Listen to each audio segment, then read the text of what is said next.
ஏசாயா 53வது அதிகாரம் 6வது வசனத்தை வாசிக்கலாம். மைக்கில் படிக்கிறாங்க சிஸ்டர், தயவு செய்து. நாம் எல்லாரும் வழி தப்பி திரிந்து அவனவன் தன் தன் வழியிலே போனோம். கர்த்தரோ நம்ம எல்லாருடைய அக்கிரமத்தையும் அவர் மேல் விழப்பண்ணினார். நாம் எல்லாரும், it includes everybody, nobody is excluded sir, nobody. அவன் எவனாயிருந்தாலும் சரி, யாராயிருந்தாலும் சரி, ஒருவரையும் தள்ளிவிடாமல் எல்லாரும் ஆடுகளைப் போல வழி தப்பி திரிந்து அவன் தன் தன் வழியிலே போனோம். எனக்கு எது பிடிக்குமோ அந்த வழியிலே நான் நடந்து சென்றேன் அல்லவா. இன்னொரு வசனத்தை வாசிக்கலாம். எபேசியர்கள் நிருபம் 2வது அதிகாரம் 2வது 3வது வசனத்தை வாசிக்கலாம். ஏன் அப்படி நடந்தோம்னு தெரியுமா? எபேசியர்கள் நிருபம், Ephesians 2nd chapter verse 2 and 3. அவைகளை நீங்கள் முற்காலங்களிலே இவ்வுலக வழக்கத்திற்கு ஏற்பட்டபடியாக, இவ்வுலகத்தின் வழக்கத்திற்கு ஏற்றபடியே கீழ்ப்படியாமையின் பிள்ளைகளிடத்தில் இப்பொழுதும் கிரியை செய்கிற ஆகாயத்து அதிகார பிரபுவாகிய ஆவிக்கேற்றபடியாகவும் நடந்து கொண்டீர்கள். அவர்களுக்குள்ளே நாம் எல்லாரும் முற்காலத்திலே நமது மாம்ச இச்சையின்படியே நடந்து, நம்ம மாம்சமும் மனசும் விரும்பினவைகளை செய்து சுபாவத்தினாலே மற்றவர்களைப் போல கோபாக்கினையின் பிள்ளைகளாய் இருக்கின்றோம். இது இருந்தோம் என்று இருக்கிறதா, இருக்கிறது என்று இருக்கிறதா என்பது நீங்கள் தான் தீர்மானிக்க வேண்டும். எனக்கு இஷ்டப்படி வாழ்வேன். இன்னைக்கு நம்முடைய பிள்ளைகளை வளர்ப்பதற்கு நாம் அதிகமாக பாடுபட வேண்டியிருக்குது. ஏனென்றால் நம்முடைய பிள்ளைகளை நம்ம எந்த ஸ்கூலுக்கு தெரியுமா அனுப்புறதுக்கு பிரியப்படுகிறோம்? சொல்லுங்க. என்னமே ஒண்ணுமே தெரியாத பூனை மாதிரி உட்கார்ந்துருக்கீங்களே. இங்கிலீஷ் மீடியம், இன்டர்நேஷனல் ஸ்கூல், அந்த மாதிரி ஸ்கூலுக்கு தான் அனுப்புறது. ஆனால் அங்கே போன உடனே அந்த ஸ்கூலில் என்ன சொல்லிக் கொடுக்குறோம்? நாங்களும் இங்கிலீஷ் மீடியம் ஸ்கூல் நடத்துகிறோம். இந்த ரைம் எல்லாரும் சொல்லிக் கொடுக்கறனால நம்மளும் நடத்துகிறோங்கிறது உண்மைதான்.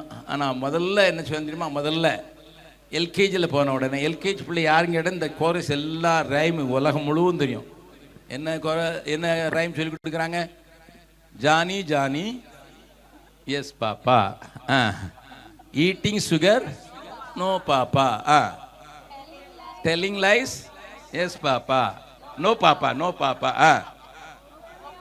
Open your mouth. என்ன சொல்லி கொடுக்காங்க தெரியுமா? முதல் நாளே ஃபர்ஸ்ட் டே என்னத்தையா திருட்டுத்தனமா சாப்பி செய்துரு, கண்டுபிடிக்கப்பட்டா நோன்னு சொல்லு. ரொம்ப கண்டுபிடிச்சிட்டாங்கன்னா முடிஞ்சு போச்சு. இதுக்கு நம்ம 500 ரூபா ஃபீஸ், 1000 ரூபா ஃபீஸ் கட்டி அதுக்கு யூனிஃபார்மை போட்டு ஷூவை போட்டு இது போய் படிக்கிறதுக்குன்னு ஒரு ஸ்கூலுக்கு அனுப்புறதுக்கு. ஹலோ, ஆமா சரி. இப்போ எல்கேஜிலேருந்து யூகேஜி போனோன்னு என்ன சொல்லுவாங்க தெரியுமா? Jack and Jill went up to the hill. யாரா? ஜாக்கும் ஜில்லும். இப்பயுமே பாய் ஃப்ரெண்ட் கேர்ள் ஃப்ரெண்ட்.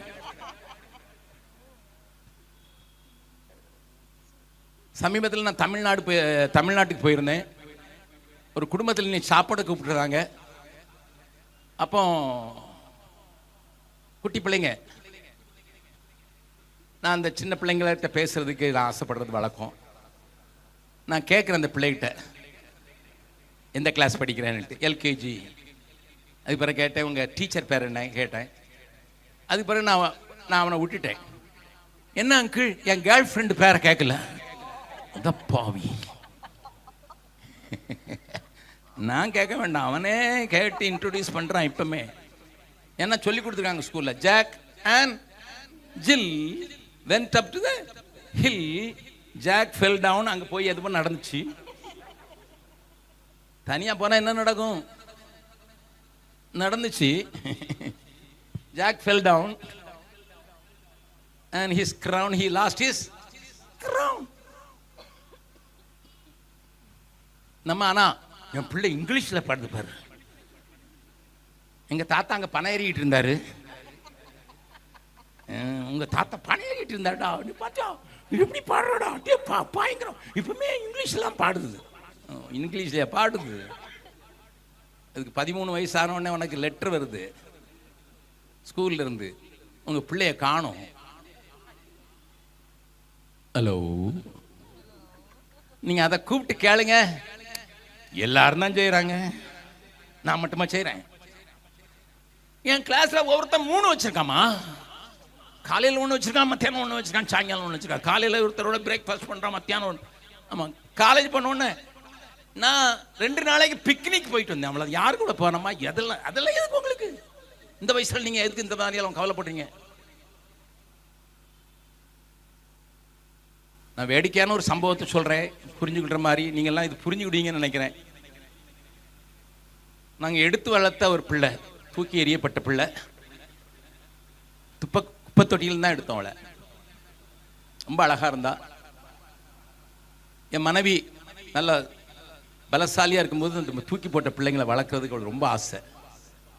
ஒரு நாள் 3 பிள்ளைங்க வந்துச்சு எங்கள் பெட்டில் விட்டு. 3 பிள்ளைங்களை வளர்க்கும் போது இந்த ரொம்ப குட்டியாக இருந்துச்சு, ஆனால் ரொம்ப க்யூட்டாக இருந்தது, நல்லா கலராக இருந்தது. சொன்னால் இது நம்மளை அடாப்ட் பண்ணிடலாம். நான் சொன்னேன் 60 வயசில் 65 வயசில் போய் அடாப்ட் பண்ணணும். ஆனால் அதுக்கு பிறகு ஜோம் பண்ணி நாங்கள் 2 பேரும் அடாப்ட் பண்ணோம். அவளுக்கு ஒரு கெட்ட பழக்கம் இருந்தது. 3 வயசு 3.5 வயசுலேயே பயங்கரமாக பேசுவான். அவள் அந்த 2 விரல் சூப்பர் வழக்கம் உண்டு. என்னம்மா இப்படி சூப்பர்னா, ஒன்றில் தேன் வருது, ஒன்றில் பால் வருதும்மா. பாலும் தேனும் உள்ள தேசத்துக்கு போயிடுறேன். நீங்கள் இந்த கை சூப்பர பிள்ளையை பார்த்துருக்கீங்களா? அதுங்களுக்கு ஏதாவது பிடிச்சி சுருட்டணும். அம்மா முடிய பிடிச்சிக்கணும், இல்லைன்னா ஏதாவது ஒரு பொருளை வச்சு சுட்டிக்கிட்டே இருக்கணும். இவளுக்கு ஒரு பேட் ஹேபிட்டா ரைட் ஹேபிட்டா எனக்கு தெரியாது. உள்ளே போட்டிருக்கிற அண்டர்வேர் எடுத்து அப்படியே பண்ணி சுட்டிக்கிட்டே இருப்பான். ஒரு நாள் வெளியே கேட்டில் வந்து நிற்கும்போது, அப்படி பண்ணிக்கிட்டு இருக்கும்போது நான் சொன்னேன், என்னம்மா ரோட்டில் வந்து இந்த மாதிரி நீ எல்லாம் பார்க்குற மாதிரி. 3 இயர்ஸ் அவளுக்கு. என்ன சொன்ன, டாடி உலகத்தில் எவ்வளோ அழகான காரியம்லாம் இருக்குது, உங்களுக்கு அதெல்லாம் தெரியலையா? இதான் தெரியுதா?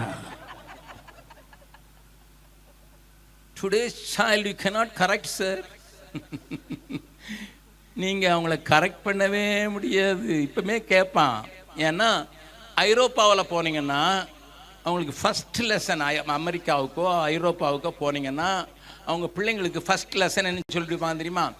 அப்பாவோ அம்மாவோ டீச்சரோ ஸ்டாண்டப்னு சொன்னால் எழுந்திருக்க கூடாது, கேட்கணும். வை?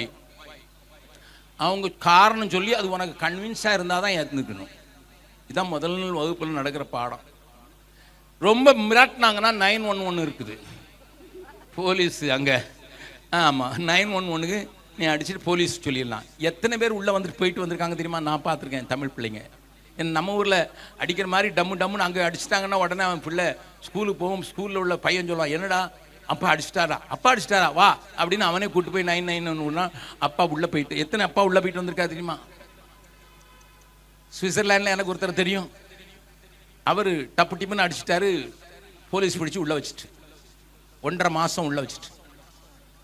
ஆமாம், இவர் நல்லா போய் காலில் கையில் விழுந்து மறுபடி அவனை கூப்பிட்டு வந்துட்டார். கூப்பிட்டு வந்த உடனே என்ன செஞ்சால் நேராக ஸ்ரீலங்காவுக்கு ஃப்ளைட் எடுத்துகிட்டு கொண்டு போனார். அங்கே கொழும்பில் இறங்கினோடனே ஏர்போர்ட்டில் போடு. இப்போ யாரோட அடிப்பேன்? இதெல்லாம் நடக்கிறதா ஐயா? ஏன்னு கேட்டால் இப்போ முளைக்கிற பிள்ளையே கீழ்ப்படியக்கூடாது. கீழ்ப்படியாமின் பிள்ளைகளின் மேலே என மனசும் மாமிசத்தையும் அந்த அதிகார பிரபுவாகிய சாத்தானுடைய சக்தியினால இயக்கப்படுகிற ஒரு நாட்களில் வந்திருக்கிறீங்க. உங்க பிள்ளை அதுல இருந்து தப்பிட்டுன்னு உங்களுக்கு தெரியுமா? தப்பிருக்கா? Sir, my dear people of God, உங்க பிள்ளை அதுல இருந்து காப்பாத்திருக்கீங்களா? மனசும் மாமிசத்தும் நீங்க அது சொல்லும். நீங்க என்ன எப்படி நடக்கிறீங்க? உங்க மனசுக்கு வந்தது தானே செய்றீங்க, உங்க மாம்சம் விரும்புறதெல்லாம் செய்றீங்கல்ல. நாங்க மட்டும் செய்யக்கூடாது. உங்களை திருப்பி கேட்கறதுனால அநேகர் தாங்களும் ஆண்டவரை பின்பற்ற முடியல, அவர்களும் அவர்களை பார்த்து படிக்கிற அவர்களும் பின்பற்ற முடியாதபடி போயிற்று. அதனால தான் இயேசு பிறப்பதற்கு 600 வருஷங்களுக்கு முன்னதாகவே ஏசாயாவின் மூலமாக தேவன் சொன்னார், நாம் எல்லாரும் வழி தப்பி போனோம். நம்ம எல்லாரும் அவனவன் தனக்கு நல்லாய் தெரிந்த காரியம், அவனவனுக்கு எதெல்லாம் பிரியமோ, அவனவனுக்கு எதெல்லாம் நலமாக காண்கிறதோ அதையே செய்து தெரிந்தோம். அவரோ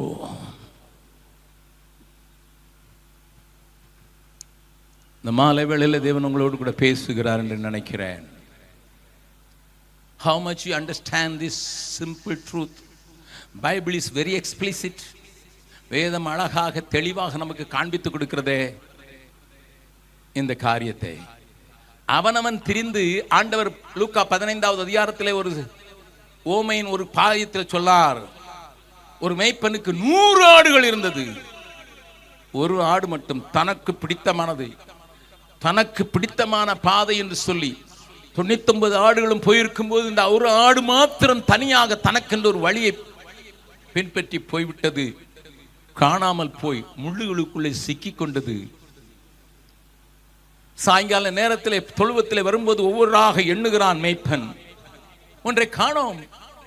வேதம் சொல்லுகிறது, அந்த ஆடுகளை வனாந்திரத்திலேயே விட்டு அந்த ஒரு ஆட்டை தேடி அதற்கு பின்னதாக ஓடுவதற்கு மேய்ப்பன் தயாராகிறான். பகலெல்லாம் பட்ட கஷ்டம் உண்டு.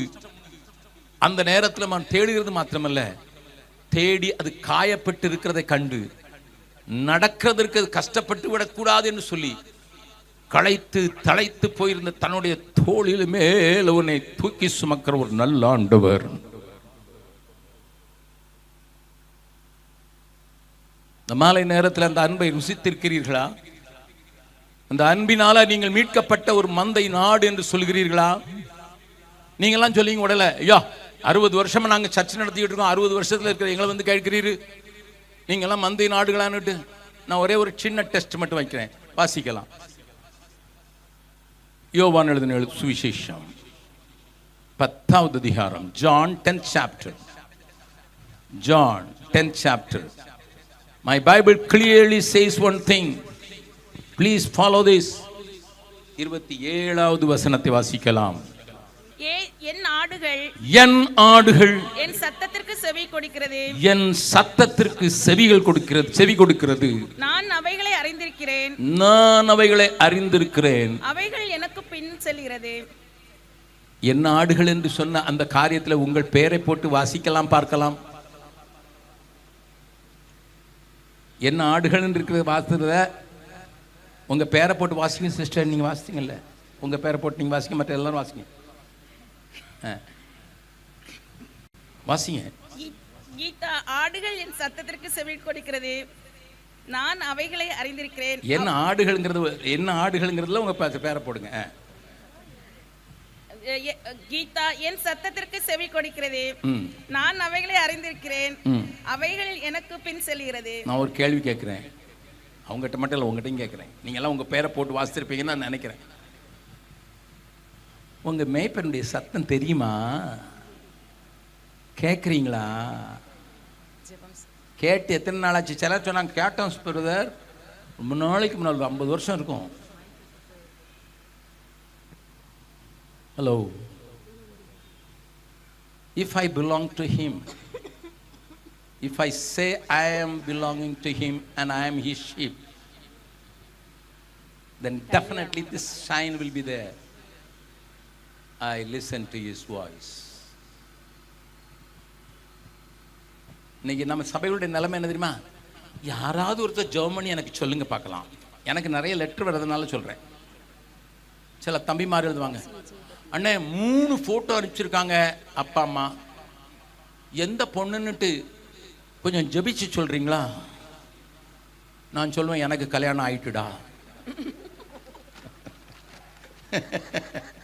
பொண்ணு கெட்ட போறது நீ, நான் எனக்கு மிடில் மேனா? நமக்கு மிடில் மேன் ஒரு டவரை போட்டு இருக்காருனாலும் மிடில் மேனா நமக்கு ரொம்ப பிடிக்கும். அது ஒரு சின்ன ஹோட்டல் ரூம் எடுத்துட்டு யாராவது வந்து காசு வாங்குறாருன்னா இப்போ என்ன சொல்கிறாரு கர்த்தர், சொல்லுங்களேன். கர்த்தர் ஓன்ட்ட சொல்ல மாட்டாரா? ஏன் அலைகிறாய் ஜனமே, ஏன் அலைகிறாய்? என் ஆடுகள் என் சத்தத்திற்கு செவி கொடுக்கும் என்று இயேசு சொன்னது என் வாழ்க்கையில உண்மையா என்பதை இந்த சாயங்கால நேரத்தில் தேவன் உங்களுக்கு உணர்த்துவிப்பாராக. If you are his sheep, definitely the Lord speaks. The Lord speaks. கர்த்தருடைய கிருபையினால நான் 3 பிள்ளைகளுக்கு தகப்பனாகவும் 3 எடுத்து வளர்க்கிற பிள்ளைகள் 6 பிள்ளைகளுக்கு தகப்பனாக இருக்கிறேன். 4 பேர் அதில் திருமணமாகி அவர்களும் மிஷனரியாக மாறிவிட்டார்கள். I got 9 grandchildren. I continuously teach them as a grandfather. ஒவ்வொரு சண்டையிலையும் நாங்கள் கூடி சண்டே அன்னைக்கு நான் இருக்கும்போது ஜெபிக்கிற வழக்கம். நான் என்னுடைய வேலை ஒரு கதை சொல்ல வேண்டியது, பைபிளில் இருந்து அவங்கள ஜெபிக்க வைக்க வேண்டியது. It is my duty to teach them. Even though I am a grandfather, I teach them to listen to God's voice. குட்டி பிள்ளைங்க தான். They are 6 to 16. 6 வயசுலேருந்து 16 வயசு வரைக்கும் பிள்ளைங்க. ஆண்டவர் உங்களோட பேசுகிறாரா? நீ கேட்குறியா? உங்கள் பிள்ளைங்களுக்கு எல்லாத்தையும் கற்றுக் கொடுப்பீங்க. மியூசிக் கிளாஸ் அனுப்புவீங்க, ஸ்விம்மிங் கிளாஸ் அனுப்புவீங்க, கம்ப்யூட்டர் கிளாஸ் அனுப்புவீங்க, ஸ்பெஷல் டியூஷன் அனுப்புவீங்க. என்னைக்காவது ஆண்டோடைய சத்தம் கேட்குறது எப்படின்னு சொல்லி கொடுத்துருக்கீங்களா? ஏலிக்கே தெரியாம தான் இருந்துச்சு. குட்டி சாமுவேலை ஆண்டவர் கூப்பிடும் போது ஏலிக்கே தெரியல. நான் கூப்பிடலடான்னு சொல்லிட்டு அனுப்பிட்டான். மறுபடியும் ஆண்டவர் கூப்பிட்டார், சாமுவேலே சாமுவேலன்னு கூப்பிடுறாரு. மறுபடியும் அனுப்பிட்டான். 3வது தடவை தான் அவன் தெரியுது, ஓஹோ கர்த்தர் கூப்பிடுறாரு. என்ன சொல்லி கொடுத்தான்? கர்த்தாவே சொல்லும், அடியேன் கேட்கிறேன். Have you ever taught your children to understand the voice of God? You may be paying a big fees for them in the colleges. You may be spending a lot of energy for them. அவங்கள ஸ்கூலுக்கு கூட்டு போகிறது வர்றது, அவங்களுக்கு சமைக்கிறது கொடுக்கறது எல்லாம் செஞ்சுருப்பீங்க.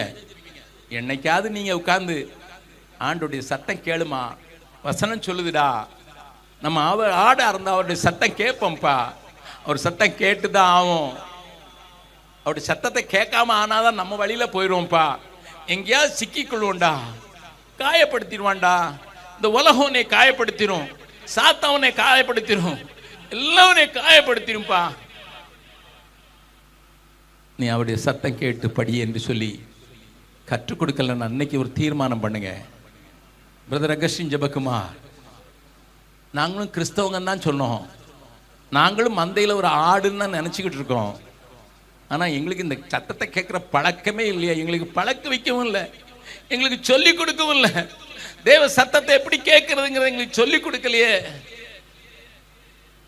என்று சொல்வீர்களா? நான் இன்றைக்கு சொல்லுங்க, ஆண்டவரே முதல்ல நாங்கள் கேட்கட்டும், அப்புறம் எங்கள் பிள்ளைங்களுக்கு சொல்லிக் கொடுத்து தேவ சத்தம் கேட்கறதுக்கு.